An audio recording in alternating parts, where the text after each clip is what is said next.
Oh God, thank God. It's like the universes, are colliding. Actually, I saw something today. I was listening to Boomer and Geo on CBS Sports Radio this morning, and they were talking about how there's a report in the New York Post about how there's aliens coming and they're dropping and this is the Pentagon and some scientists all confirmed that this happened. Aliens are dropping like little things like test things onto Earth and all of the planets and everything. So, okay, yeah. The great Rich Gabberty, Coach Gabberty, helped so many young men and women. How you doing there, brother? Nanu, Tom. Nanu. Well, there's got to be aliens. So we think, you can't have a universe this big and us be the only people living in the. I agree. Yeah, I agree. And there's plenty of sightings and whatnot. I told you I'm almost positive, like in 1987, I'm almost positive I saw a UFO. I was traveling with my then wife, and a bunch of people stopped on the side of the road. As long as it was about 50 people, and we're all watching this UFO. So, I think I have seen them, but I certainly believe that who are we to say in this universe that we're the only thing happening? Yeah, absolutely, right. It may be in a different form, right? It may not be just like us, but some creature. Yeah. Well, I mean, if you look at all of the Mayan temples and all these other things that are built and constructed, I went to Bimini. I went to Bimini and. From Fort Lauderdale. We went Fort Lauderdale to Bimini. And as you get to Bimini, there is the road to Bimini. And it's actually like a road underneath the ocean that you can visibly see who put it there. Right. Yeah, you think of it. That's right. Right. I saw a comedian was having a funny skit. He's saying, okay, let me get this straight. 4,000 years ago, you built these pyramids. Then you haven't done anything yet. Right. Since then, you're sitting around doing nothing. I mean, somebody was around and they did some crazy stuff. Right. And then what? What happened next? Yeah. Like the Colosseum in Rome. Right. Who built it? How did that work? I know. You know what I'm saying? So there's a lot of things out there that defy logic, for lack of a better word. It's even like all the mountains and everything. They use like the ice shifting and everything but they really don't know for sure, right? I mean, nobody was there to actually see it happen. They can deduce. But. No one was there. Yeah, exactly. Or dinosaurs or whatever. I mean, it's I respect the people that try to explain it. Right. But then again, it depends on who's talking. Yeah, totally. So you don't know. If we don't believe COVID, okay, if there are varying degrees of belief in COVID and this happened for that reason and blah, blah, blah, back and forth. Well, that actually happened while we're alive. Everybody's alive and alert in this time period. Wow. So you and I the dinosaurs. Well, that's like grasshoppers. I started joking around using the term grasshoppers, and people started researching it. Grasshoppers have been around. The species of grasshoppers have been around longer than dinosaurs and everything. They've survived through it. And that's why it's kind of catched on. It was like caught on. Weed whackers. No, grasshopper. How is everything down there on the beaches and everything? Getting cleaned up? My goodness. No, I mean, look, they're not sitting here going, "Oh, we got to get to that tomorrow." They're on top of it, but there's still red tide. The sad thing about it is that now you see dolphins like floating dead. So it's really hitting all animals. But what is with the red tide? We have that up here as well on the beach. Not very much, but there's some of it. Oh, really? Okay. The red kind of like red seaweed, right? Well, it's the tide. I mean, there's bacteria in the tide. Okay. And it does turn the water red, but what happens is it kills the fish, and then the birds. Let's put it this way: these fish are poisonous because the birds don't even try to eat them, and there's probably in any one location there's hundreds of fish dead on the beach. Wow. I mean, I have a ton of pictures. It's just like you look at it, it's like, oh my God. Wow. So that's rocking Southwest Florida, and of course the Hurricane Ian. Whenever people come down here and they say, "Oh, the hurricane, that was something," is it all cleaned up? No, it's not. And so I'll take them to there's some places of sheer devastation. Fort Myers destroyed.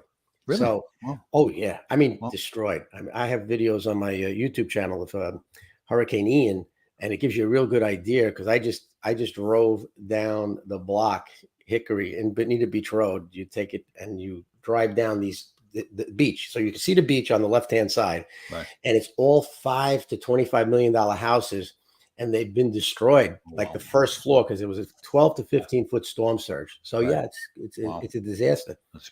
And Tom, think about it. It's created a lot of disasters because the people who own the houses, there's a certain segment of them, of the population, that can't afford, because they don't have insurance, Sure. they can't afford to repair their place. Right. Sorry to interrupt, but I'm a little bit concerned here right now because typically, and Alicia writes something to us, like she'll do the research herself and then present the research to us. Here, she's just taking the attitude she's too good for that and just Google, like telling us Google. Like, she is fighting the effects of disease. I don't know what to tell you. Oh. You know, she's a battler. So I don't know where she is, but she is definitely either at a doctor or at a fitness place or something. But I should back up to that. No, she loves you breaking your chops, I'm sure. Okay. Like all of the people do. Your posse. Your posse of people. That posse. Here she is. I am on my bike, Tom. Okay. There you go. All right. Very good. Appreciate it. So don't bike and text or whatever you're doing, for Christ's sake. Don't do that. Yeah. Bike and research. No bike and research. No bike and research. Have one of your lab assistants do it for you. I guess that shows what an empathetic and gentle man that I am. A little bit sensitive, right? Like, you're aware. Right. So I'm aware that because her friendship is so important to me that I felt like, Jesus, she's not like just saying like, Tom, Google it. Like, yeah. Like Tracy, like the way she says things to me. Right? Well, Tracy's great, but Tracy takes the time to come on the show. Lorraine takes the time. Deb takes the time. Yeah. Brooks takes the time. Ira. And then all the guys here. And Ira. Here comes Ira. Yeah. Rich has tons of pictures. What happened? He's making fun of you. No, Rich has tons of pictures. What's wrong? Here, I'll tell you what I have. Here, look.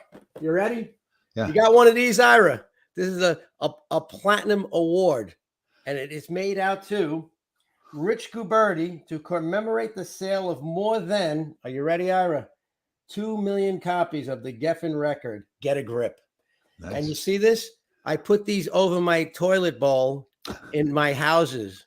Really? So when you stand up, Tom, it'll tell you to get a grip. Oh, nice. Okay? I like it. Get a grip and be a sniper, not a sprayer. There you go. Okay? Be a sniper. You ever stand beside somebody at the public urinal and he says, man, this water is cold? Oh. You know what you say to him when he says that? What? Deep too. Oh. You know, have you heard that a lot of times in public urinals? Yes. Celebrities, someone will turn and say, "Are you Tom Laidlaw?" Seriously, you know. And I forgot exactly who started that, but somebody that did happen to somebody. That is funny, and a bunch of people actually. Yeah, that is very funny. Very funny. All right, a real serious subject here today. God.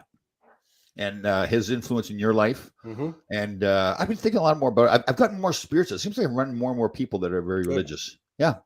And in the past, probably 5-10 years ago, I would just poo-pooed it and say, no, that's not for me. But, you think more and more about it. What does it hurt, right? To even research it. Hedge your bets, right? Yeah. I mean, if you think. Hold on. Just real quick. Alicia came up with a good one here. Oh, here we go. Going back to the urinal. Is that a true grip life? Nah, true grip life. Yes, that's right. That's Thomas' true grit, and mine is true grip. True grip. Thank you.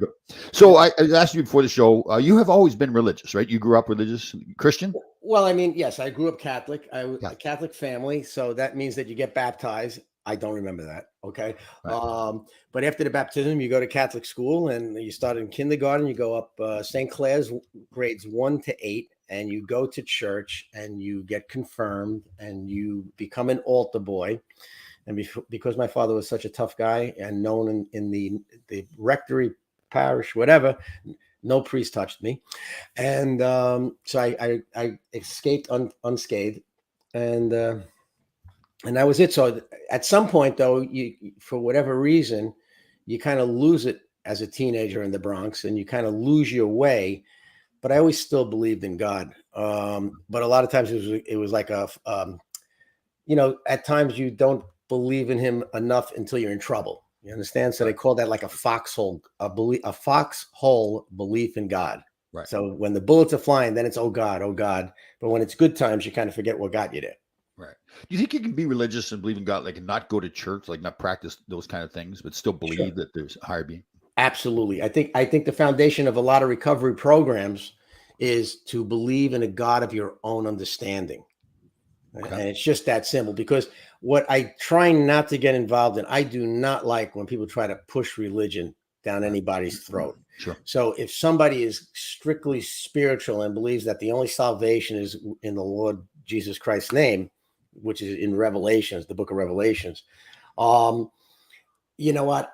I get it. It's like your salvation. You really can't. It's unfair to people that believe in other gods to push that down the same way with any Right. religion. Right. And that is the problem with some religions, right? Because there's some people, not all, but some people try to push it on others. Like their beliefs are the beliefs that everybody should have. Right. Yeah, right. And so for a segment of the population, that works. And for a segment of the population, it turns people off. Yeah. And those, I believe, are called religious zealots. So a zealot is somebody who says my way or the highway, kind of like you do, Mr. True Grit. Do Catholics in the U.S. get circumcised? Do Catholics in the U.S. get circumcised? I think so.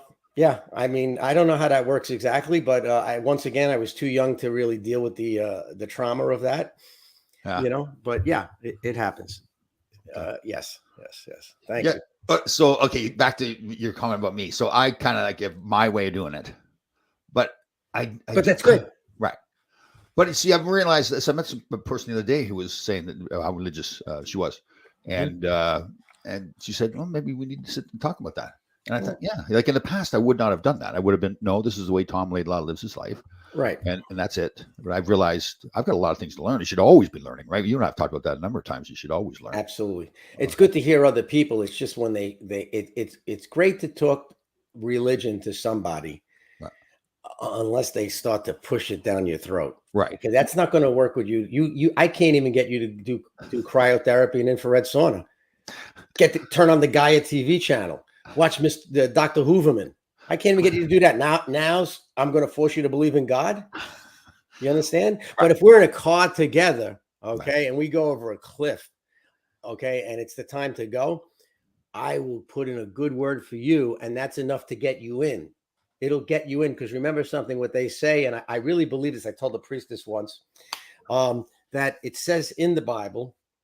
I always pick the part of the Bible that I right, believe in, right? So it says in the Bible that if you ask God, all sins will be forgiven. How good is that? Well, but don't you think some people kind of lean on that? Like there's some, again, I'm generalizing when I say this. I love it. Go. Okay. So some people will lead a dishonest life. Yes. But think they believe in God that they can get away with their sins. Well, right? Okay. And and I had mentioned that to the priest. Okay. And the priest said, so your life is one big roulette table. I said, right, what do you mean? He goes, well, you're gambling that at the end of your life, you are coherent and you are able to ask forgiveness. What if it's a sudden impact and you're brain dead, right, and you haven't asked for forgiveness? What happens to you then? And I was like, whoa, anyway. So that's assuming then that if you're brain dead, that you really don't know what's going on, right? We really don't know for sure if somebody's in the hospital. That could be. Look, I don't know what happens when you die. All right. But I think we might have mentioned this before, but I like the explanation that Keanu Reeves said, okay, when somebody asked him that, what happens when you die? And he said, hopefully the ones who love me will miss me. Right. And the ones that I loved will miss me. You know what I'm saying? Right. So, or people will. Right. And I think in your case and hopefully in my case, that there will be people that will miss us. Yeah. I believe that. Yeah. Yeah. Right. So there's a lot of, so you can still be a good person, lead a good life, help other people, be honest, but not necessarily like, it's not that you don't believe in God. It's just you don't go to church, practice all those things. And you can still, okay. So the idea is then if you don't believe in God, you don't go to heaven. No, you know what? But once again, isn't that subjective? Right. I mean, how do you know that? Right. How do we know anything? All right. It's funny because I don't have it with me, but you could read the Bible back and forth. And if you do, and look, I believe in a God of my understanding. I believe that somebody has an eye, like is responsible for this. You know what I'm saying? And why doesn't he come down right now in all this insanity and straighten it out? Because that's not the way it works. Okay. So he allows adversity. All right. And do I think he's a guy instead of a girl? Well, I guess so, because it's been that way. It's kind of ingrained in my head. So if somebody wants to believe he's a female, or he is a she, then great. Is he black? Is he black or is he white? Oh yeah, I don't care. You know what I'm saying? Look, even in our present, we've had we've had just about everybody but an Italian president. That's the only thing we haven't had. Really? So No Italian? there's Oh. no Italian has become president. No Asian president. Not yet. Right. You know what I mean? It's all not yet, but Right. you Yeah, know, totally. but you know, I was happy when Obama became president because now here was the opportunity to do what hadn't been done. And to show other young people that they can do anything they want to do. If you can become Yeah. the president of the United States, you can do whatever. Yeah, without a Yeah. doubt, you know. Right. So, but sticking on the God, you know, I'll tell you another thing, Tom. Mhm. What I do see, and you know, I'm always with the social media stuff, but the amount of comments about God just shows that God, for lack of a better word, is making a big comeback. Whoever's doing, whoever's doing his PR he's changed the firm, and he's now become, for a while there, it was not cool to believe in God. God was not cool, you know, which is a sin, you know, in my opinion. But now he's making a comeback. Right. Rich, I have a goddess that lives inside of me. Okay. God bless you. That's fantastic. That's great.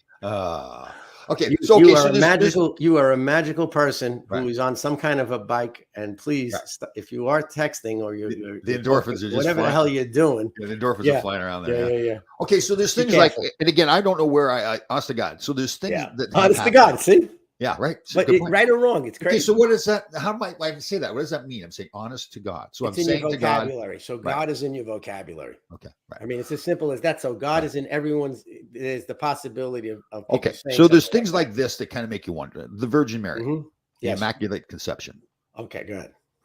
So do we really? I mean, the way we think today, we would say if some woman was wandering down the street saying she was a virgin and she's pregnant, we would get her help. Like mental help, right? Well, no, I hear you. So I don't get stuck on that. I'm not minimizing people who do, but for me, in other words, that's not something you get hung up on. No, it's like this. It's the same story every year, right? So if you could change it, then why go out to dinner on the Thursday before Good Friday?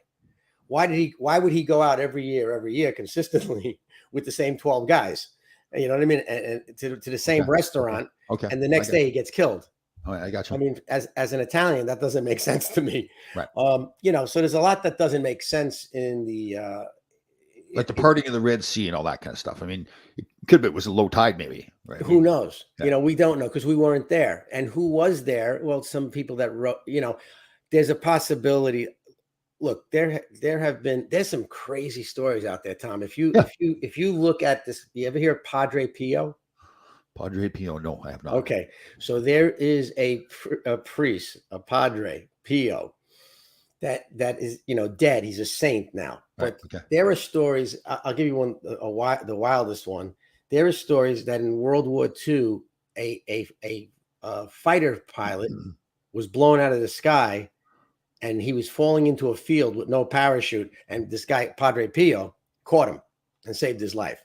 And there are tons of people that believe that story. I am not going to deny it because God bless them, right? God bless them. Well, like Joe Dispenza, we talk about him all the time. And we believe his story that, you know, he was told he was paralyzed and wasn't going to walk. And he just willed himself to walk again, right? I mean, was religion involved in that? Or is that just all his power, his mind? Or I mean, it could have been. He could have prayed to God. I mean, look, you know, there are people that believe in God so much and say, God, you know, God will help me or whatever. But at the same time, you got to do the footwork.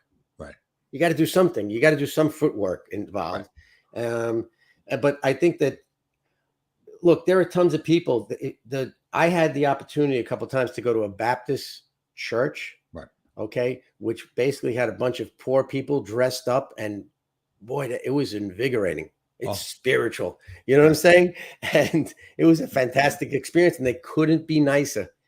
Couldn't be nicer. You know what I'm saying? Right. So, yeah, if people can get solace in the belief in God, who are we to say anything about it? So I haven't been religious my whole life. I'll be 65 next month. Now all of a sudden I'm saying to myself, okay, I'm gonna try this religious. I'm gonna learn. I'm gonna try to understand this better. That's not being. It's not being. I mean, I've got through my whole life, and all of a sudden now he's going to say, "Well, now you want me?" Yeah, he doesn't care. Okay, God doesn't care. Yeah, I got to believe. You got to believe that. Listen. You think he's up wherever whatever, however this works. Okay. Right. He's listening right now.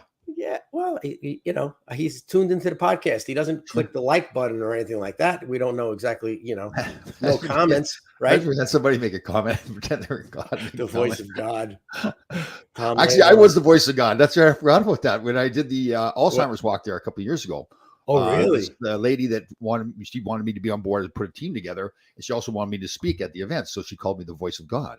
That's spectacular. But I didn't tell you. No, but you have a great voice. That's very distinctive, and Yes. it doesn't have an accent as Right. long as they don't say a boot, boot. a boot. But, And if but God here's isn't eating the pasta, funny thing, though. Okay, so she knew I ad libbed quite a bit. She'd give me a script, but it's one of the reasons she wanted me there because the energy and the ad libbing and everything. So she gives me the script. My sons are there with one with his wife, and the other son has a girlfriend. So I'm making fun of them a little bit. I'm like, "Hey, everybody, there's my sons." I'm trying to embarrass them a little bit, go over just like I was in Costco at some point. Yeah. Embarrass them. So then I get onto the script. I only ad libbed for maybe 15, 20 seconds. I go to the script. Everything goes fine. Oh, no. What happened was she walked by the stage when I was ad libbing. She goes, "Stick to the script." She's mad now. She's now her and I become friends. I think we might have talked about this. Good. Yes, long ago, right before the show podcast. So she's mad. So now I have to announce to the whole audience that Esther's mad at me. So I'm making fun of her now. As in the voice of God, right? Yes, as God. Right, as God. So I continue on with the script. Everything goes fine. I jump down, think it's funny, be bobbing around. She grabs the script from me. She says, "You're done." No way. She was mad at me. Wow. Like Nancy Pelosi when she ripped Trump's speech. Yeah. Remember that? That was, my God. That's fun. Oh, my God. In fairness to Esther, she's a very nice person. It's a charity. She works very hard at it. Yeah. It's just that, a lot was going on. It's one of those days everybody's running over the problems. So I guess I had created another, you got excited though. You ad libbed. Yeah, I had fun. Yes. That's why they wanted me up there. Like, right. Yeah. You get what you paid for. Yeah. It was well advertised. I mean, there wasn't any hiding it. Yeah. But listen, who is she to tell God what to say? Yeah, exactly. I was the voice of God. I can do what I want. You channeling the voice of God. Do we have anybody else here? Go ahead. She just has great comments. What do you think about not believing in God? What do I think about not believing in God? You know what? That's a fantastic question. So, like a lot of things over the last 5 or 6 years with True Grit Life with me, I had gotten to the point with a lot of things in my life where it's like, okay, no, this is. I'd actually say to people if I meet them, I said, "This is the code I live by, and I'm not changing anything." Yep. Like that, and I imagine like people must have been looking like, "What a stubborn jerk!" Like he's not going to listen to anything. Now I realized how short-sighted that was, and that I needed to learn. Now it's still a work in progress, as you know. Yes. Like little things like intermittent fasting. Remember when I won? I don't know if you know or not. I was on the TV show Survivor. Yeah, no, you are. Yeah. And little Probst, he said to me during casting, he said, we were talking about fitness and everything. He says, "What do you think about intermittent fasting?" Yeah. And at that point, I didn't understand it. So if I don't understand it, then it's no good. I said, "No, they don't need it." Then I come back and I start doing more research on it, and I understand how it works. So now intermittent fasting is a big part of my life. So I'd like to think that I'm getting better at learning new things. It still is. Yeah, you can't just say you can't just say it to me, and then I'm just going to assume it's true. I have to really believe it. Right. Listen, the fact that you are even having the discussion, the majority of these podcasts that we have could be made into a book because it's like a Tom Laidlaw epiphany, which is a religious term too. Now that you think about it, right? But it's an epiphany. So I mean, listen, it's not like you're going to immediately become like a Bible-toting person. I mean, some people do that. Right. Look, it's whatever works for the person. You know what I'm saying? Yeah. You know what I've realized too. Sorry that was rude of me, but I'm just thinking. So I realized I do it anyways. So what I realized, I cared too much about what other people felt about what I was doing. Or what they thought about what I was doing. It's like when I first got done playing hockey, I got in the agent business. I was still like drinking beer like I was a hockey player. And then when I stopped, the weirdest thing I was thinking about, what are other people going to think of me because I don't drink anymore? Well, I look back and I go, well, like, why was I? Because nobody cared. Like, could care less. I thought about that too when I stopped partying. Is like, what are people going to think? And then I realized, like, what a moron am I? Because like, who the hell cares? Right. So it's the same thing with God. Like part of with God, I think, is getting over what other people think. Like people say, "Oh, he's a holy roller" or whatever. Well, no, you do what you want to do. But listen, I don't. But once again, I choose not to go crazy with it. But I'm telling you that even on social media, I have a God channel. Oh. Oh, that's Okay. right. You do. Yes, yes, yes. I yeah. have a God channel. Right. And it started out where I wanted to get a little more spiritual. So I would listen to a bunch of motivational God, whatever. There's a bunch of accounts that have great stuff that's motivating, 15, 20-second stuff. Anyway, so then I said, let me take my sunsets, my sunrise, my sunset, all Right. those beach videos, nice scenery, seagulls, whatever. And then post them with some like Pastor T.G. Jakes or whoever, Joel Osteen, whoever the heck they are, and with their words. And I got to tell you, Tom, a couple of them have 300, 400,000 views. Wow. 400,000 views. I mean, 20,000 likes and comments, tons of comments from all these people. Right. And sometimes if I'm like, if I want to motivate myself, I'll listen to like this, I'll listen to like 40 of them. It takes 15 seconds at a clip, and amazing. So God is really, he's making a comeback. Right. Do you go to church every Sunday? Me, no, but I will tell you that I have, and I'm due. I do like to go. I stopped going because I didn't like some of the sermons. So as a result, I'll watch somebody like Joel Osteen. I think he's very motivating. I like to hear somebody, motivating. You know who's very motivating is Tim Tebow. Yes, I heard his stuff. Yeah. Oh my God. I admire I didn't even try to do that. Yeah, you know what I mean? I swear to God, I didn't. Yeah, and I didn't even try to do that. Yeah, that's right. I admire him a lot. Actually, I like him. Yeah, both his stance and what he played. Yep. The way he carried himself. Yeah. Yep. I got it. I'm going to try not to. It's like saying Aerosmith for me, right? I have to tell you that it's a shame. I don't think that he got the treatment he deserved. I agree. Because his actions are going to help a lot more people out in the world than others. Yeah, totally. You know what I'm saying? So even I think also I feel that what we do now, even you and I, whatever we do, we should try to do it to help people. Okay. Right. So when you do your work going with the little kids and doing all the stuff, even with the grown-ups or whatever, you're helping people because they're coming away feeling better. Okay. Right? So that's a good point. So you've got some people that are doing good things, but maybe don't go to church all the time, maybe aren't big believers in God. And they have other people who are doing bad things, but believe in God and go to church. So, I mean, go ahead. Well, I don't even know where I'm going with that. I think that's right. just, it's kind of the, like I think as I've evaluated my life more, like even think about things like, the abandonment issues and all that kind of stuff, and helping more people coming to me for help. Yeah, I do feel like I've gotten more spiritual. Yep. But in all honesty, I haven't really taken the time to really understand the whole God thing. Like when you start talking about going to dinner on that Thursday before Easter Sunday, I was like, okay, now I figured out where you're going with it. Where's he going? Yeah. So that's kind of stuff like the whole history of religion and the churches and all that. Yeah. Well, do you have to really be into that, or can you just say, you know what, I do believe in God now. I think there's something up there. You don't have to know all the other things. And there you go. That's great. Okay. All right. Listen, it's your belief in God. Right. The problem is when you run into, I have friends who are atheists. Yeah. That's their thing. Right. Do you think they really are atheists, that they just don't believe? So an atheist, the definition is you do not believe in any kind of God. Yeah. I will tell you that when you talk to people that are atheists, the ones that I've talked to, they have all the reasons why. Oh, okay. In other words, they are very well informed, the ones that I've talked to about it. Okay. Because there is a lot of hope. There is a lot of belief. You have to believe in God. There's a leap of faith there, right? You have to trust God. Right. You know what I'm saying? Even if it's a God of your own understanding, you have to trust and believe that there's a greater power than you that can restore you to sanity and the whole world to sanity. What is how is Christianity different than other religions? Well, Jesus Christ.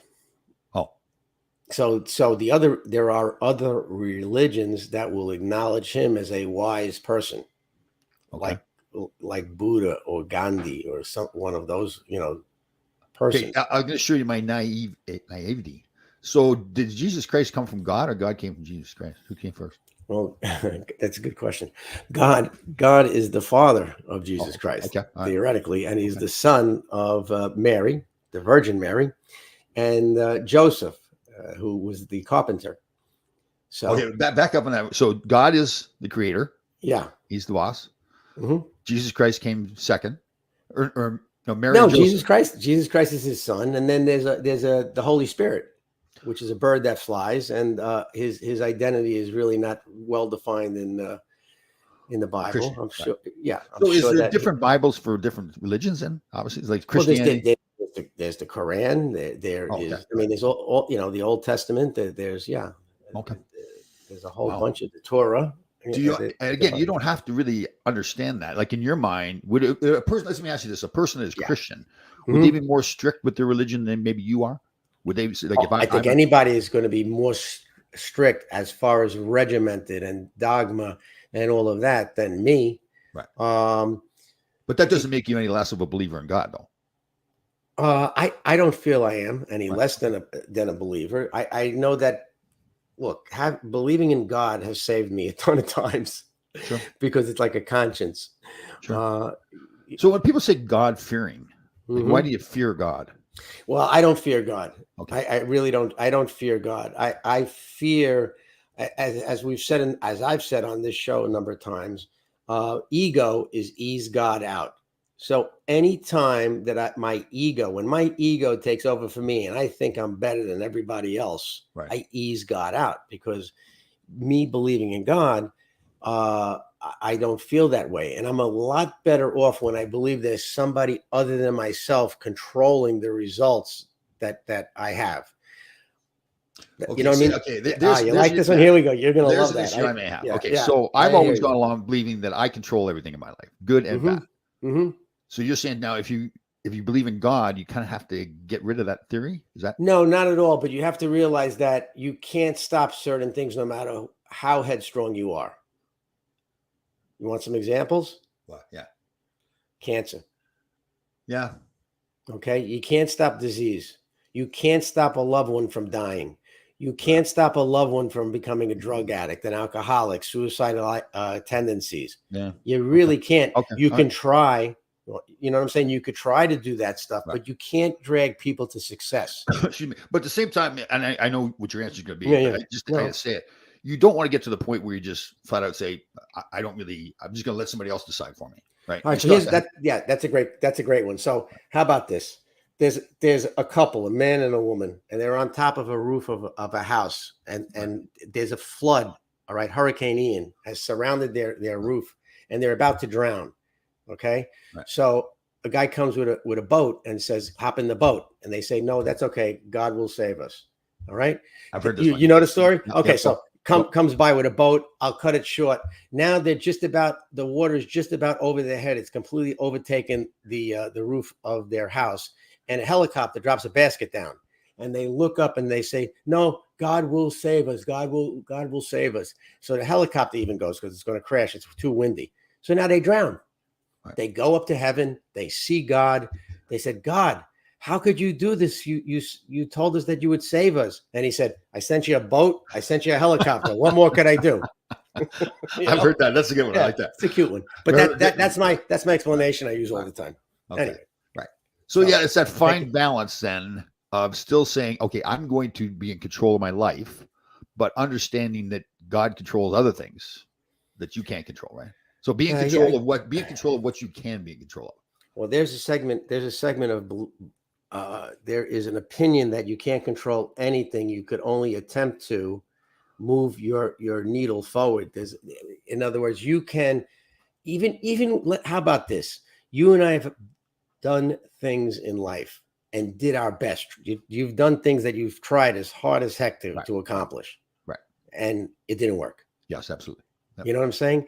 And I believe that it didn't work because I either missed something, and as I have to take the blame for myself. I don't like when I hear people say, "Yeah, I tried to do this, this, and this, but that guy so and so, he's an SOB, and it crashed." Yeah. Well, then you should have, if you realized that going in, or if you felt something in your gut going in that person was an SOB, well, then we shouldn't have even done it. You know what I'm saying? It's like, Yeah. so, I mean, something like that. Right. Yeah. Did you ever feel lucky?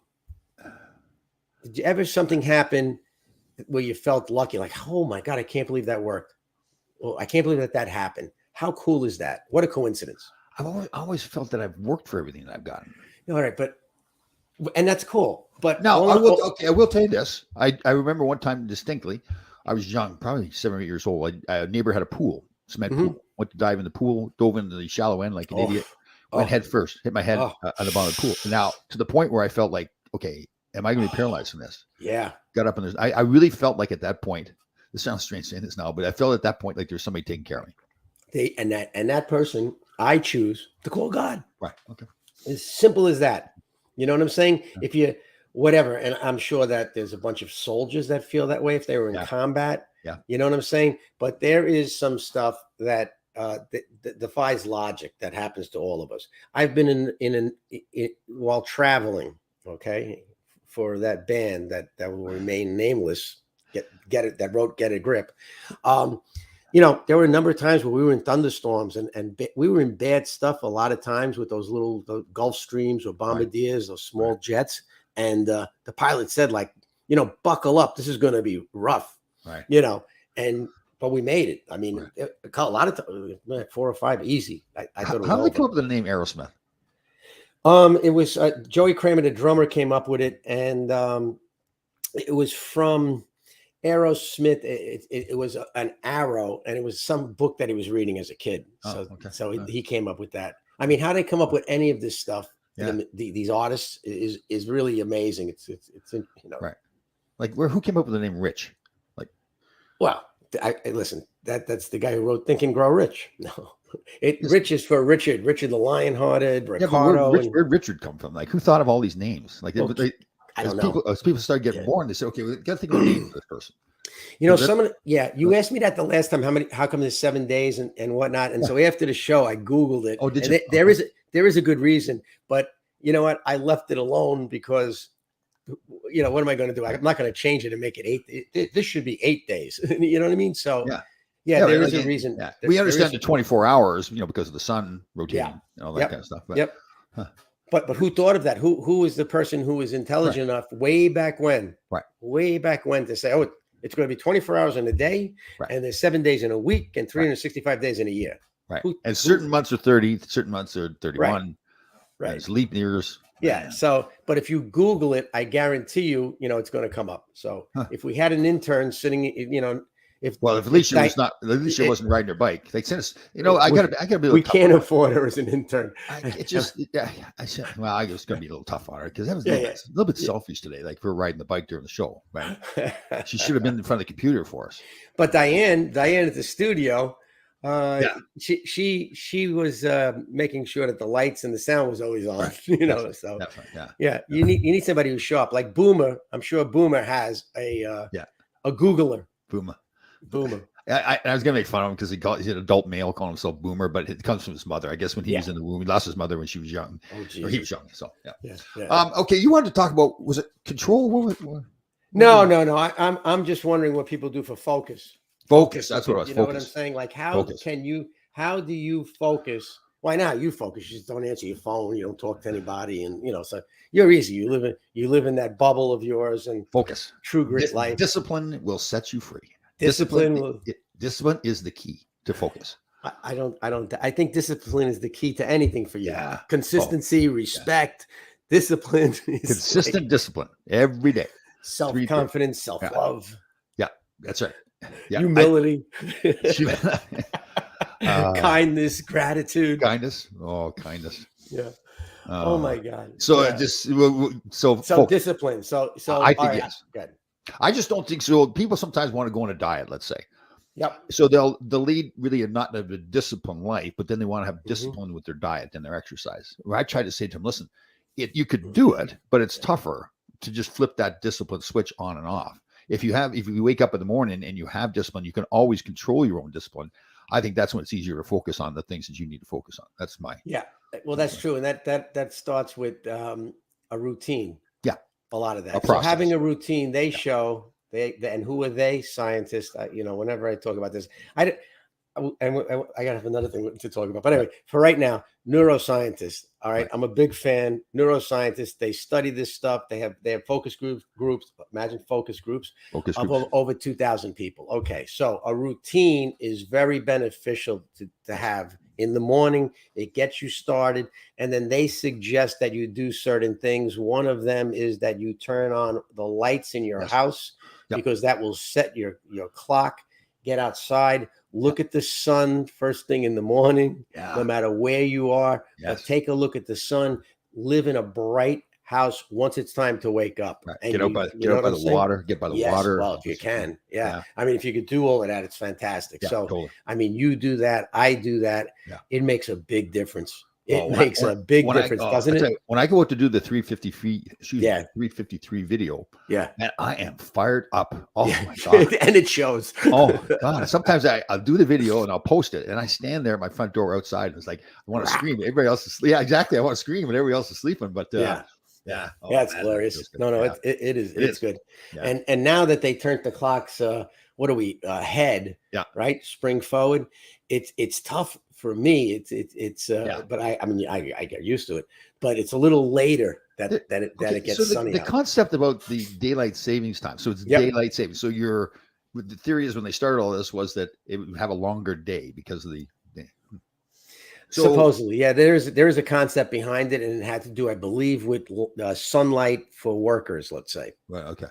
So a Native American once said, only a white man would cut 1 foot off of a pole at the bottom and put it on the top and say that the pole's longer. Yeah. Right. Yeah. That's good. Yeah. Yeah. Sure. The Native American Indians look at us and said, geez, Oh yeah. Yeah. See that, and I'm just correcting you a little bit only because I've learned another thing I've learned. A good player, Reggie Leach, great player, played for the Flyers. I contacted him about 4 or 5 years ago for something. I can't remember what it was. And we had a conversation and I just used the term Indian. Oh. And he was great. He was very good. He stopped me. He was very calm and not mad at me. And he just understood that I didn't know how bad that term was for him, and explained why that was the wrong term. It was very insulting and everything to the Native American. And I learned a great lesson. He was fantastic. So I learned to call him Native American. Well, they truly are Native Americans. I mean, they were here before anybody. Yeah. So like Fort Columbus. In essence, it was their place. Was it Columbus that kind of mistakenly thought that they were he used the term Indian because of the country India? He thought was that what it was? I don't know. And that's something I'm sure, we should know perhaps, but if Alicia was off that bike, Alicia was off the bike. Yeah. Well, if we had other people sending in their comments, I mean, where's Bill Contradiction? I think he's gone on Wednesdays. I think our God discussion might have bored people a little bit. So there. Oh no, maybe it scared some of them. They just don't want to hear it. Is that it? You know what I mean? And that's that's the way it goes. But I mean, as far as focus is discipline. So it could be discipline to follow a schedule. Right. I mean, see, I think that what people talk about also is to eliminate distractions. Right. If you want to focus, eliminate distractions. So let's say you had to do whatever, and it not that it was a tedious thing, but it was something that you had to focus on, a task that you had to focus on, and you're sitting in a room where somebody's banging on the drums. Right. Or somebody's sitting next to you and they're talking incessantly about something that they want you to know about. Sure. How can you focus? Well, right. Okay, so you got to tell them, leave me alone. I got to focus. Right. So golfers, professional golfers, you have to be quiet when they're hitting the ball. Yeah. Right. The crowd is. But you can go to a football game or a hockey game and 20,000 people are screaming and yelling. And those athletes they have to focus on their job. Yeah. But that's true. And that could be little of it can be habit. A little of it could be that they're team sports, and there's more of a crowd involvement in those team sports. Just used to it, right? Yeah, and golf was played originally, I think, I could be wrong, but by a bunch of rich guys. Yeah, guys with a bunch of money. Yeah, and so if they wanted quiet, they got quiet. I know. See, that carried on. You're telling me a professional golfer can't drive the ball with people talking, making noise? I don't know, because I can't drive the ball with utter silence. You know what I'm saying? So I don't know what goes. I think that those golfers are amazing. Right. Okay. So focus then. So kind of using that as an example then. Yep. Don't you think you can train yourself to be more focused? to fight through Yes. those kinds of things. Right. Yeah, but I mean, still, you have to eliminate the distractions. It's very hard to take undertake a task if you have to write. Let's say if you had to write a chapter in your book, okay? So you're sitting there. Do you really want the TV on? Distraction. Do you want somebody soaring the putting up? Or can you train yourself to fight through the distractions? But why should you have to? In other words, if you have something to do, if you have a task that you can control the environment that you're in. Okay. Right. If you can control the task, for example, at 6:00 at night, I have a friend that lives in Connecticut. Okay. In condominium complex. Just imagine this now. Right. And at 6:05, the roofers should not be on the roof banging the gong, as they would say, right? Making noise. Mhm. So he had a task to do, whether that was mix grapefruit in some kind of adult beverage and enjoy himself for a second, which was well deserved, or whatever it might have been. Made a phone call to his Italian friend and conducted a podcast. Right. So what did he do? He eliminated the distraction. Right. Okay. And who lost? The step ladder lost. So you understand? So why couldn't you fight your way through the noise on the roof? Well, that was a principle matter as well. Oh, the principal is your pal. The principle is that That's the noise was supposed to stop at 6. Yes, I pay yes. rent to live in a nice place where there are rules, right? Yeah. Same thing. I go to the beach. There are rules there where Yeah. the dogs are supposed to be on a leash, Mhm. except below the high water mark, under control, and not interfering with other people or other dogs. That's a rule. It's written down. Okay. Tom, it's a sign from God that you need to have an abundant mindset. You must manifest success, Tom, not money, success. I agree with Manifest success. And then you too, like so many other Americans, because you are American, can buy a house on the beach. Don't try to distract me with whoever that is, because I'm talking ahead. to you. Go ahead. God is speaking to me through me to you. Yeah. Okay. Okay. Manifest an abundant mindset. All right. It's very important. Okay. And believe in God. All right. And just manifest abundance. And then you'll have a house on the beach. It'll be your beach. Okay. Nobody could walk on it. All right. And then you'll have a house far away from everybody else. You won't be renting in a condo complex where somebody's dog is barking. I actually like being in the guy. I don't want a house on my own. I like the condo, but I just want people to follow the rules in the condo. So that's the issue. There's the issue. It's a respect. People just don't respect it. No. Some people don't respect others. But there's always miscreants. That's true. Always miscreants, Tom. Right. Real quick, we're going to come back to I like that topic. What do we have? Susan did her research. Mhm. Jeremy came from Columbus because he was convinced. Yeah, he was convinced he landed in the Indies, which was his original destination. So that Italian guy doesn't know how to drive. Yeah, he doesn't know how to drive. Exactly. Ma, which way you go? Chappaqua or Chappaqui? You know what I'm saying? But Susan, thank you so much for that. Yes. And, Okay. and you're hard. Right. Okay. The focus. I really believe Yes. that you can train yourself to be focused. You can train yourself to have discipline. Motivation comes and goes, Mm-hmm. and your Yes. focus can come and go too. Yes. Right. But if you have discipline constantly, you'll lose your way less of a time and less often. Right. With your discipline. Right. Because I went through, discipline is the foundation. Yeah. Because this last couple of months, I found like my discipline. Well, I thought my discipline was there. My motivation, like in the gym, my diet was a little bit off. Mhm. But I felt with my discipline, I was able to catch myself, like have a day at the gym where actually I saw David Coggins getting interviewed by Joe Rogan. David Coggins is a former Navy SEAL, retired Navy SEAL. And he was talking about that people think he's this guy. He's kind of funny the way he said it. He's kind of this godlike creature that comes down, it's all in the fitness and everything. He said, there's a lot of times where I sit there in the gym with my shoes on the floor and just stare at my shoes for about 30 minutes because I don't want to do what I have to do. But ultimately with my discipline, I go get it done. Yeah. I thought that was pretty cool. Yeah. Yeah. And that's true. But that happens to everybody. Not everybody has that. Not everybody has that much discipline, though. That ultimately do. They may sit there for 30 minutes looking at the shoes and then just go home. Well, then they're not motivated. Well, but that's the thing. Motivation comes and goes, but discipline you can always have. But if you have the discipline and desire to work out, then the motivation will come because you'll notice when you don't have it, and you'll realize that when you don't have it, those are the best workouts. Right, absolutely. Those are the best workouts. Right, but that's the discipline, and I think to me, like the discipline and the focus comes along, and then now all those other things like motivation follow, right? But you're disciplined, you're focused, you've got your, like you said, you got your routine, your process. You get up at a certain time. That's why I try to say a lot of people like it got nothing. Getting up at a certain time in the morning every day really, people say, what's that got to do with my diet? Well, it's got everything to do with your diet because you're building your discipline, and then you can have that discipline in your diet and your exercise. Right? Yeah. That's how I view it. Well, it's the truth. So all others suggest is you add, okay, rather than try to focus and write a novel or whatever in a junkyard where there's a ton of noise. Just don't do it in the junkyard. Like move to a quieter area. Right.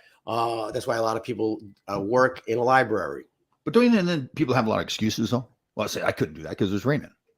Well, but that's another bunch of crap. You know what I'm saying? In other words, it's raining, so figure it out, right? That's what I mean, though. That's so you could. I think you should be able to train yourself to live through the distractions, not necessarily run away from them, because you're always going to be distractions around. There's always going to be everything. There's always going to be an excuse. How's that? Right. Right. So, that's all. Everything you're bringing up is an excuse. So, for example, I didn't feel good the last couple of days. Right. All right. I was under the weather, as one would say. So, what did I do? I went to the gym. Then I got in the infrared sauna. I sat there for about an hour and a half. Then I did red light therapy. Okay. I literally beat the crap out of myself. Okay. And then went into the cryo chamber. Okay. And I got to tell you, within a day, I was healthy as hell. Right. I was back to normal because I refused to lay in bed and say, oh, I don't feel good. Right. You know what I'm saying? But I mean, that's different than the focus though. Right. Well, but I focus on feeling well. One of my focuses is that I want to feel good and I want to do only things that are going to make me feel better. Okay. And I want to eliminate distractions. I don't need people moaning and groaning about BS. Right. You know what I'm saying?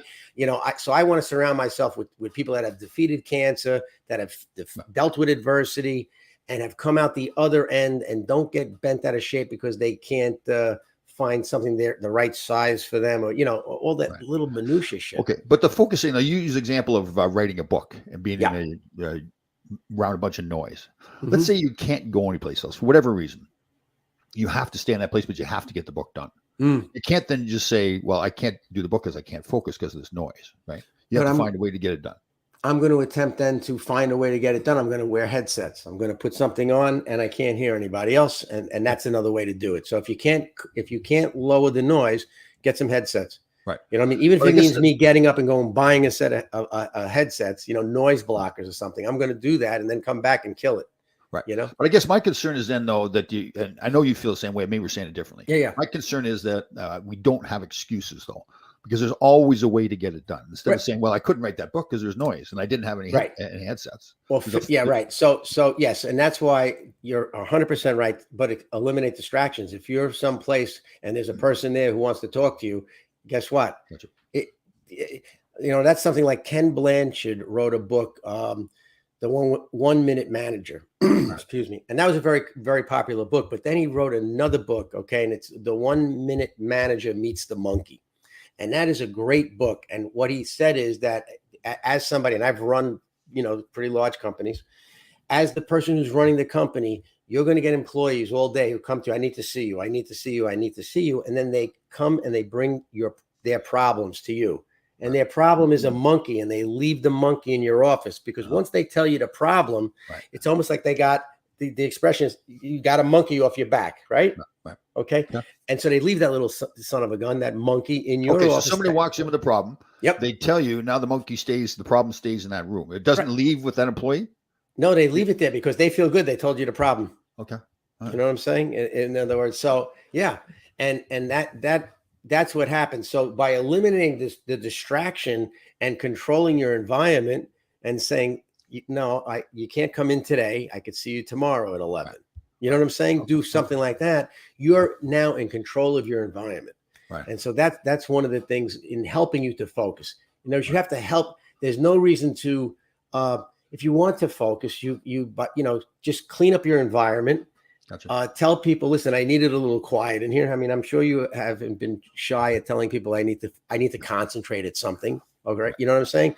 And then the other thing is I believe that in focus, prioritize what you want to accomplish.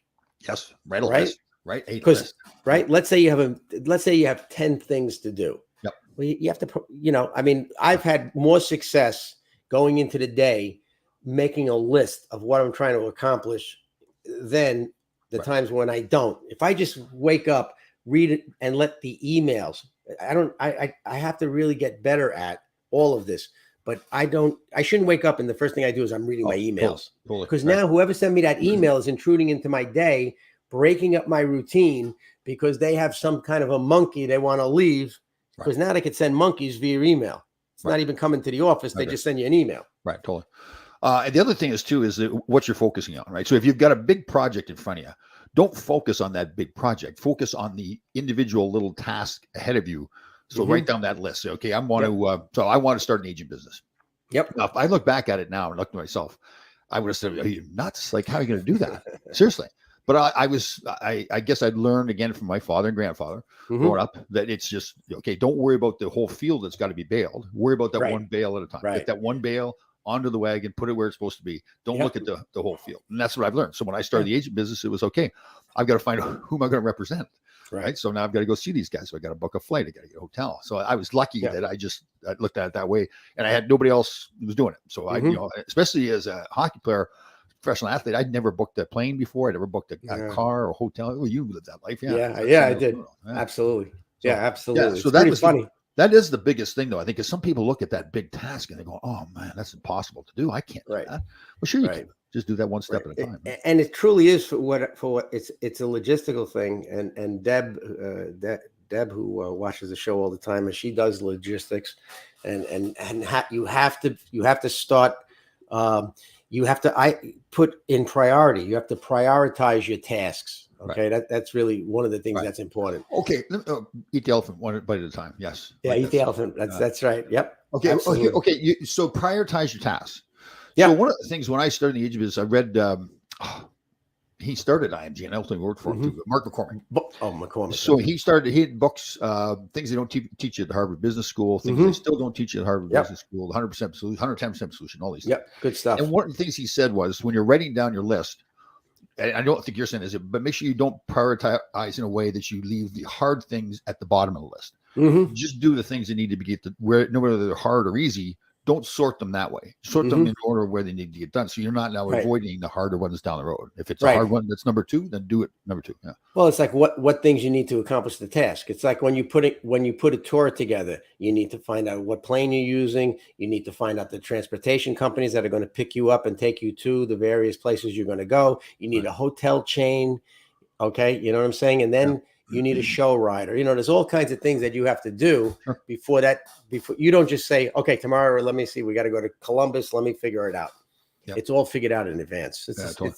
Good point by Susan here. And it's actually not just a 7-game series, but it's in the regular season. And that was the biggest thing for me. Like I couldn't think, like even for a 60-minute game, I had to really concentrate on that next shift. That's why I wasn't big. And it's a big thing now, it seems, in the NHL where they have these iPads on the bench. For the players like Sidney Crosby want to look back at the past shift. Now, I guess that's good to look at if there's trends. But when I had a coach, and Carol Vadnais was I've talked about him so many times, and he wanted to help me all the time. But it sometimes got to the point where we're analyzing the past shift, and I'm not getting ready for the next shift. Right? Yeah, that's tough. Yeah. So you want, as a coach and as a player, you can't just avoid mistakes that you made. You have to learn from them. But you can't dwell on that mistake either. Nor can you dwell on some great play you made in the past either. You got to get ready for that next shift. So the next shift. Yeah. I mean, absolutely. But still, I mean, I got to believe that somebody might recognize a forecheck or a zone entry or a regroup or something like that. For example, I mean, and I don't know if it's changed. I haven't seen a power play, but the cross ice pass, the constant need to cross ice pass on the Ranger power play, Kane to Panarin and back and forth and all of that. Why force it? Who's fooled? Yeah. Well, I think what they do is they see Alex Ovechkin, and everybody knows it's coming, and they still do it, and he still scores a goal. But that's a rare player that. But he sets up that. Sometimes it looks like he's disgusted that whatever. He's done it a couple of times where he says he's pissed off that he doesn't have the puck, and then the guy covering him kind of eases up on him. He sneaks a little bit down and gets the pass and pops it in. Yeah, there's a funny video of him just standing there like he wasn't even. Interested. Exactly. Exactly. That's the one I'm talking about. He pounds it. Yeah. Oh no, it's nuts.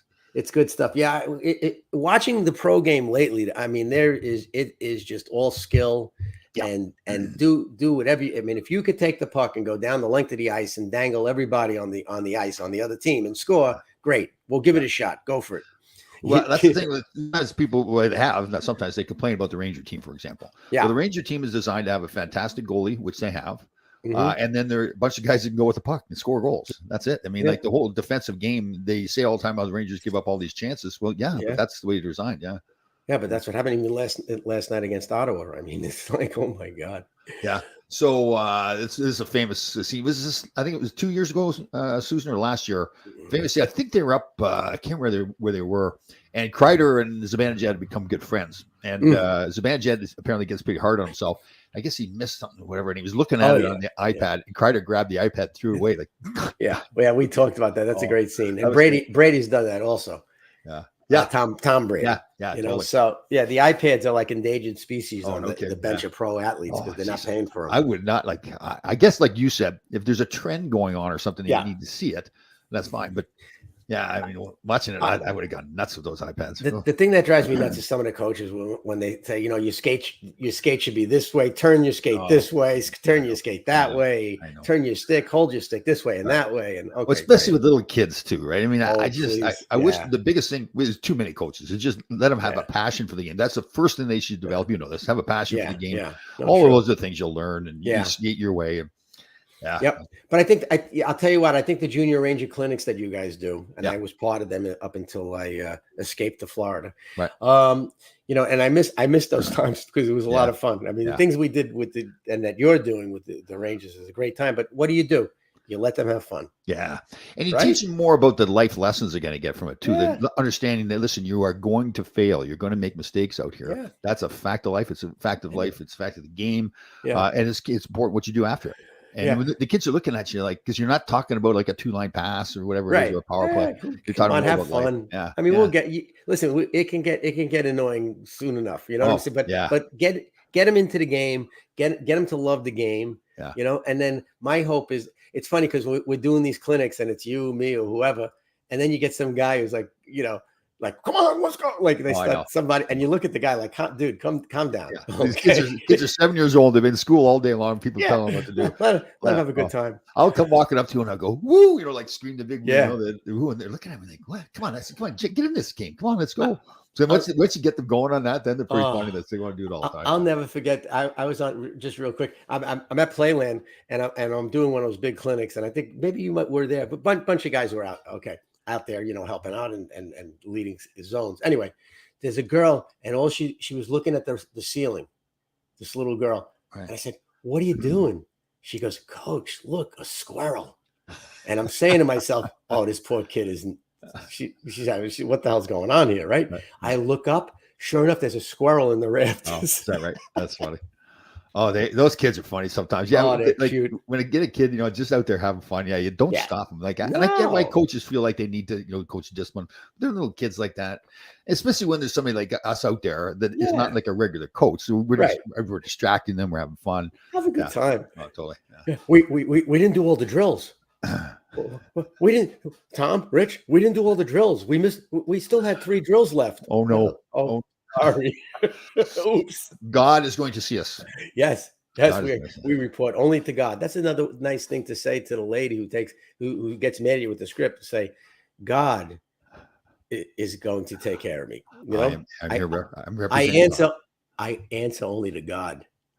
Oh my God, there you go, huh? Okay, so if I want to, so I can say today then that I'm going to start on the mission of believing in God. Is that the correct way to say it? Like, is it a mission to believe in God, or do you just flip the switch? No, you could just say you're open to the existence of God. Why not just say that? It doesn't have to be some big declaration here. Okay, you're open to the existence of God. All right. So, but I don't necessarily have to change my life. No, why not? Right. So I'm saying I believe in God, I open, like you said, I'm open to the existence of God. I'm suggesting that this is one here. Like I said, this we'll call this the red light therapy God. Okay. Right. So you say what you want to say. All right. Because if you could, whatever you're comfortable with saying, right. Okay. That's what you say. But is this a consistent thing? Like, do you have some days where you get up and you go, I'm not too sure about this whole God thing? Well, no, you just wake up and say, "Oh God, what the hell is going on here?" So you don't lose your belief in God. I'm asking you personally. Oh yeah, listen, I've had some adversity. I mean, who gets cancer, who dies, who I've had. Listen, my mother and father are dead. My Right. grandparents are dead. My But did aunt you and stop uncle are believing in dead. God? No, Oh, okay. no. That's what I mean. I mean, it's just So the way like it goes. It's part of right, life. right. Okay. So that's the thing. Like Rich Gabberty, Yeah, like, 24 hours a day, 7 days a week, believes in God.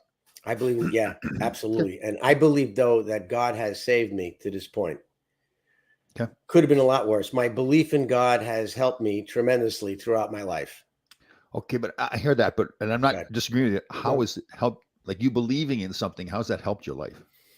Because it made me open-minded to the existence of God. So, I mean, I could give you specific stories, but that'll take like another podcast. I'll come in with 5 stories that are, I have enough stories to write a book just on spiritual experiences, Right. and it's pretty, they're pretty interesting. But Right. in each one of the stories, it was because of God.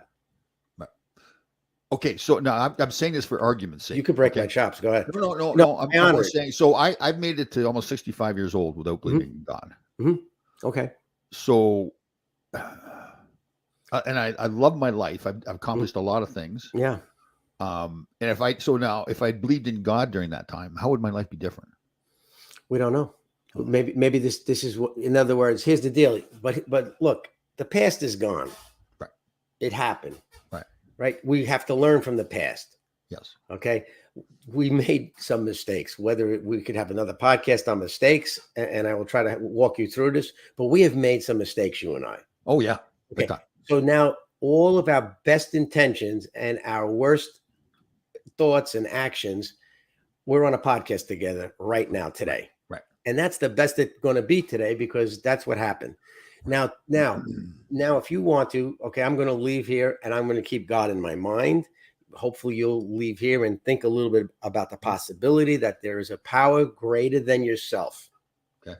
That'll restore you to sanity. At least it does come up with some good ones. I got to tell you, God has waited 65 years. That's seriously, that's the great statement. That's beautiful. Yeah. That's the truth. So that kind of answers my question. Like, okay, Yeah. so I made it this far. Now I'm 65. And he says, okay, Tom, I was patient for you.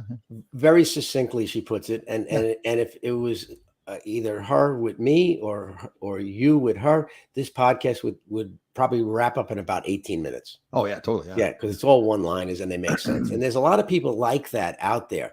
But once again, we don't know, and we don't know what religion or what she believes in. But I know, I'm sure that I would bet that she believes in God. But it's a God of her understanding. Right. That's all it is. Right. So I am. I respect the people that are fervent Christians, and you have to believe in Jesus Christ and all of the what it says in the Bible. Right. But I will say this, that here's I'm going to go really extreme here for a second. Right. Okay, I was watching a YouTube thing, and it was on, and this exists, urine therapy. Urine therapy. Yes. Okay. These are people that believe that drinking their own urine is healthy for them. Ira Matthews, Ira's in that category. Yeah. But this is no baloney, right? So I got up to go to the bathroom to urinate at 3 a.m. I had left my TV on, and what's on there? But I see these fellers, urine therapy, and they're in India. They are taking the urine of cows, and they are like doing something with it. But at some point, people are drinking this. So I was like looking and saying, "Oh my God!" Right? Right. And then they went a step further and said that, and I'm going to forget exactly the passage, but it's like 5:15 of Revelations or Proverbs. Right. If you go to Proverbs in the Bible, 5:15, it says something about drinking from the person's chalice, God's chalice. So, and they were trying to connect this whole thing. And so, what's my point? My point is that the Bible can be misinterpreted. Yes. Or just read differently. Read differently. Right. And like any of these religions, they could misinterpret some purposely and be incorrect. You know what I mean? But they'll misinterpret it to promote their agenda. Right. So anyway. Well, and with the cow, though, let's think about this. We drink milk from a cow. Yeah. Why wouldn't you drink urine from a cow? Hello. I don't know. You know what I'm saying? So I'll send you that one. Maybe you'll watch that. It wasn't on the Gaia channel. Right. Who do you think you first drank milk? They obviously saw a calf drinking from the cow. Yeah. And they said, geez, let me give that a try. They're going to give it a try. Exactly. But they wouldn't like get out of suck on the teeth, though, would they? I mean, they Who had the hell that. knows? Who knows Yeah, what they think did about it, back they're then? watching the calf Yeah. from the cow, right? So they say to Right. themselves, oh, that looks pretty interesting. But they're not going to do the same thing as the calf, right? You think, or maybe they did. Maybe they went down. Maybe they did. Who knows? I don't know. I wasn't there. Neither were you, right? But I'm That'd be- sure somebody is going yeah, to the first- claim that they have. Right, who's the instructions. first person to drink milk, right? Yeah, it's great. I mean, Susan Brooks, maybe she's our fact checker. That would be a big help here because we are. This is the most philosophical conversation by a Bronx Italian and a Canadian who played Far- hockey in the whole world. I don't care. Ty Domi is not talking about this on his podcast, Right. or even the Chiclet kids, even the guys with the not- vodka, right. right? Sean Right. Avery doesn't talk about this. No, I know. Call them all Really, out. yeah. Let's go. Right. Think about that, though. I'm just envisioning. I had this vision in my head that the first person that drank milk from a cow. Yeah. Like he's sitting there looking at that calf, going, "Huh? Yeah. Wow, that looks pretty It's tasty, but it needs to be cold. Right? I like it, but let's put some ice cubes in it. I know. Yeah, that's right. Who made it cold first? Right. Like, It's better to be cold because I guess it doesn't go bad fast. but oh, that's okay. That's a good You know point. what I mean? But So who would I'm know that though? I mean, like, did they say we need to? Well, so The first guy who threw up on sour milk, he says we should have put this in wherever whatever they had Right. back then. I don't know. right, what they yeah, had. they don't have like an ice, Yeah. but the ice is in the. Nobody thought of like Yeah. making ice blocks or whatever. Or an ice, Yeah. yeah. Yeah. And then their first refrigerator. Holy smokes! Yeah. Well, We can look into these things. I got to do a little bit more research. Here. I think that you should go back and study history, okay? And the Yeah. history of why. That's History it. of That's why. it. Oh. The history of why. That's why right. We'll do a this? whole show. Why on it. that? Think Who's the about it. first? Yeah. Yeah, but if we do that, I need to have an intern. I'm going to get an intern from Fordham University or something to Right. like be here with the Google, Google. Here's What do you Barry got? Shelley. Barry Shelley saying we should read "Stages of Faith" by James Fowler. Okay, all Just- right. right. Do I have that here? No, I don't see that one. But that here, I mean, there's so many. Look, there's so many good books. Oh yeah, This is spiritual. this Oh, is nice. spiritual growth. This Right. is a good one. You know, what I'm Spiritual saying? growth. Here comes Colucci. What do you say, Anthony Colucci? Don't you hide in the Italian Sorry, quote sorry, from guys, the yeah. Italian? Can't seem Thank to you. remember not to eat meat on Friday for Lent. Chicken sausage, that- peppers, yeah. pizza, chicken wings at Buffalo Wild Wings never fails. Yep. That's a very good point. That's a very tough time for for Catholics. You have to give up something. For Lent. Yeah. So you don't do. So you're not a Catholic. I give up failure. So you don't fail on Fridays. I don't fail during Lent. No What is- failure. what's- No okay, failure. so what religion are you then? So it's Christian, No, I Catholic. mean I'm Catholic. I'm Catholic. Oh, I'm okay. Catholic. And How about and like if I the would, Jewish religion has got a lot of stuff. Like, don't they pour blood on the roof and stuff like that? And build a hut in the they backyard? do things I don't remember exactly, but see, I like being the one of the benefits of being Catholic is on the holidays you eat good food. Oh, Like when you go to something with my Jewish friends or family, they're giving you unleavened bread. Like they're taking the Bible way too serious. So the bread, there's crackers, there's bread. oh, You want a little gravy sauce, something like that. You want some meatballs, and they don't have that. right. A little So when I was lasagna. at Brian Bird's mother's funeral, Oh, so they had the thing at the end there where you go get the crackers or the wafers or what is it? oh no, that's you receive communion. Tom. Communion. Yes. They went into this long description of what we're supposed to do, and I'm not going up there. I can't remember what he said. Like, I don't. Yeah, right. So theoretically, you're not supposed to go up there because you haven't received communion. Correct. okay. So I So- made the right move. I made the right move. You myself. made the right move. Well, and the wafer really is not the most exciting taste. It's not Right. bad. They give you a little wine sometimes. I don't know about. So do with you do COVID. that? Like, what's this thing that you do with the When you cross? sign it across, you do it. Yeah, Oh. yeah. It's kind of like when you score a goal and you raise your arms. Yeah, I did. Same thing. Didn't do that much either. Well- First made goals since I was in church. But you must have been a little excited when you scored, like Actually, it was kind of like, a surprise. yeah, I was kind of like, well, I think when I scored my first goal, I was excited, and then after that, I was kind of like, okay. Well, I think really not- I think you shot one off my rear end in something once, and I scored. And thank you for that because Oh, I myself. scored. All Anyway, right, so did we cover focus enough today? Did we? I think resolve it? so. Oh, Yeah. the only other thing that we forgot is that another way to focus is a good night's sleep. So Barry Shelley, I'm sure, and there's all kinds of techniques. Brendan Duffy. Brendan Duffy. I know Barry Shelley. Yeah, Brendan Duffy. I'm sorry. Wow. Personal, yeah. Between Shelley and Duffy and Okay, I'm the gonna Irish. I'm gonna look at it a little differently. Go ahead. So I do believe in the science, you know that, of sleep. Yes. But I also But- think this human spirit, like when you know that you haven't got had enough sleep, you can train yourself to fight through that and even be better. Yep. Okay. I believe it. Okay. You didn't even hear what I said. You were worried about the bike rider coming in there. No, not at all. The I just- human yeah, spirit. I- You say the same thing every time. I closed my eyes for a second. I almost passed out because I didn't get enough sleep last night. So Right. you know what I mean? My best days are when I've had my least amount of sleep. Because you amp up your focus. Right. Yeah, Yes. your intensity. So I don't lose focus. You're like this. Yes, because I think I've trained myself to say, okay, I recognize how my body's going to act here. I recognize how my mind's going to work here. So I have to be totally focused. There can be no like kind of go through the motions. This has to be like one of my best days as far as my Gotcha. focus. Supreme Gotcha. discipline. Yeah. Supreme. So you ramp it up a little bit. You focus extra. Right. You know what I mean? Like for me, I'm sitting here, I don't close my blinds. Now when cars and everything are passing by, I'm like, I kind of look like this. I try not to make it obvious that Right. there isn't anybody outside, but there are people that walk by the house waiting for The estate. the estate, waiting for Aerosmith autographs, and they're not here. It's pretty. Yeah, it's funny. When was the last time you talked to them? Oh, I talk to them whenever. It's like so. Nobody cares about me. It's like when you go out somewhere and then somebody says, "Have you seen Gresh?" No, right? Have you seen Dukes? I just one years ago. That's funny Right? you say that. I just one yeah. guy. It was a business meeting, Yeah. and he kept taking me around. We were at Yankee Stadium actually, and we had some meeting at the Yankee Stadium, so we were in a suite. He kept taking me around. This is Tom Laidlaw. He's best friends with Ron Gresham. This is Tom Laidlaw. He's best friends with Ron Gresham. I finally had to pull him aside and say, "Can you stop with the freaking?" Yeah, he's Tom Laidlaw. He played for Tom New York Laidlaw. Rangers. Yes, Yeah, yes. you're Tom. Yeah, that's like when people ask Joey Kramer, the drummer, Right. okay, all the time, "Where's Steven?" Oh, it drives him nuts.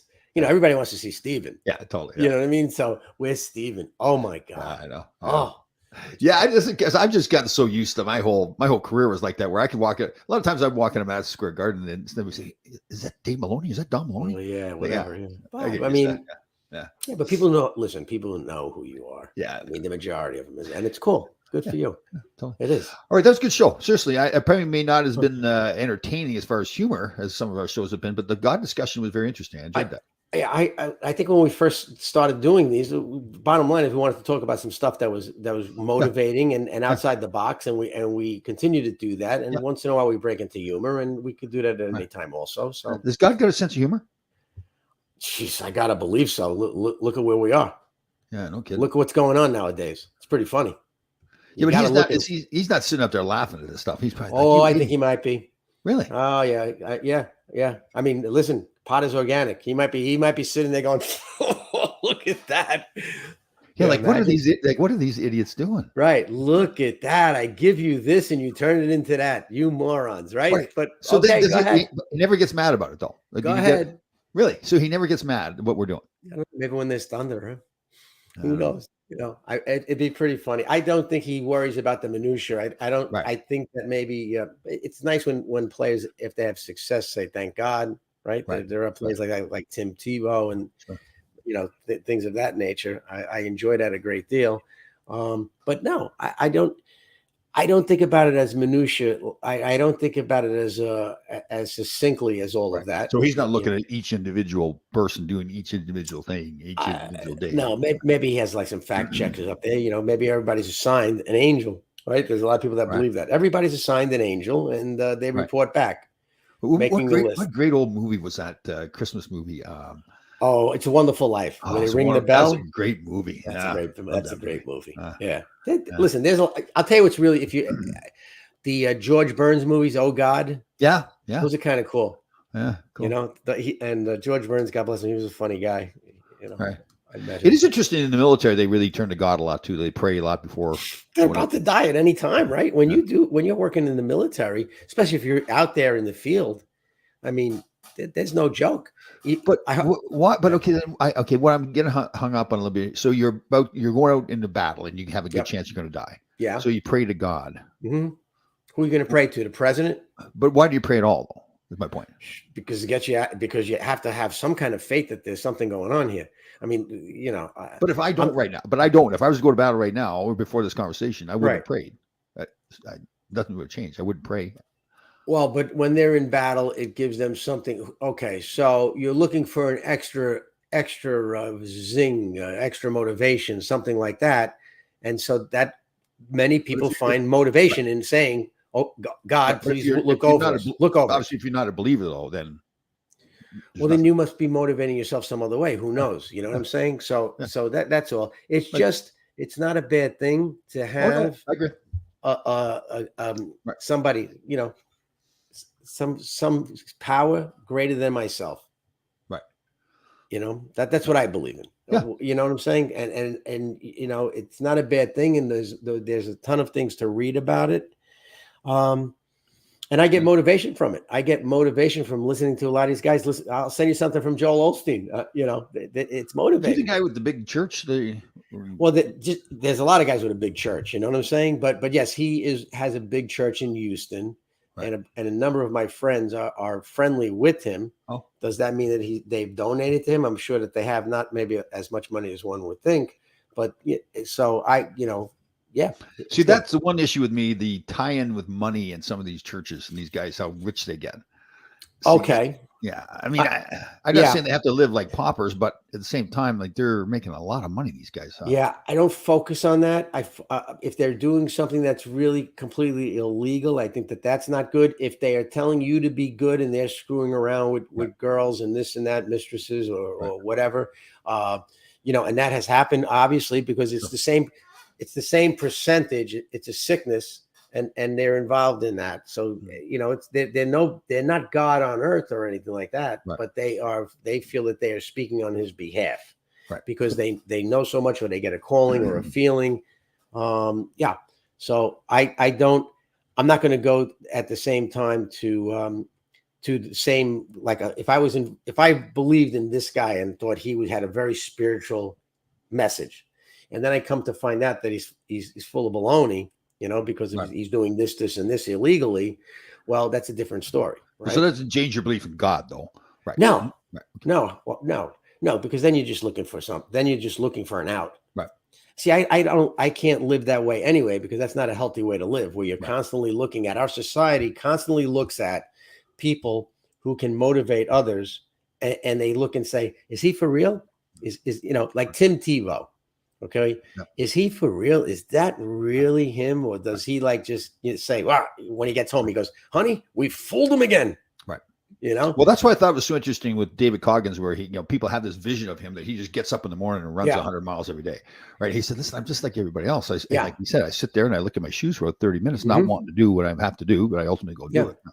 Look, we're the same. We're the same. Everybody is the same like that. No one is perfect. Yeah, totally. Nobody's perfect, and you're going to have bad days. And we might talk to each other one day. One of us is in a bad mood or something like that, and that's not. And that's the thing with social media too, because sometimes let's say people working out, like these beautiful women, with the tight clothes on and everything, and they have these videos that are all edited to show them that they're great and they're doing it.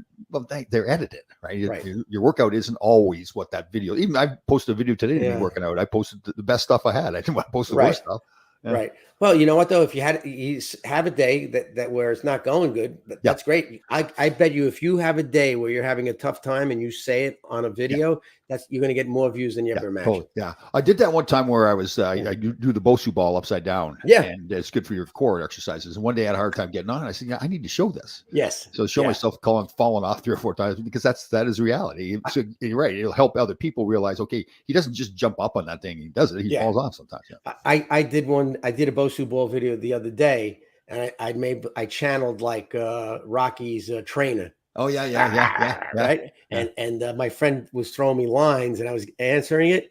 It was hilarious. It's pretty good. It's got a lot of views. Right. And it's about adversity. Yeah. Totally. You know what I'm saying? And it's about the adversity of going to the gym where you fall down. And I know we talk, you fall down once, you only have to get up once. That's true.